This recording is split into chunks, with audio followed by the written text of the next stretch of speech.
هذا من أجل هدف واحد وهو استتباب الأمن، حتى المواطن تاعنا إن شاء الله يحس بالراحة لأنه استفحلت الجريمة. ولذلك إن شاء الله يا ربي اليوم نحققوا نتائج إيجابية. عندنا أوامر بالقبض إن شاء الله نحققوا فيهم نتائج إيجابية. عندنا تفتيش منازل إن شاء الله نكونوا في المستوى.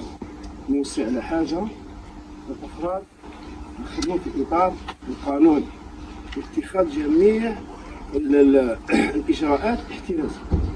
للعلم القيادة تاعنا اليوم الحمد لله وفرت لنا جميع الوسائل سواء المادية أو البشرية أو حتى ثنائي السينو التقني. مفهوم؟ شكرا. جميع استعد.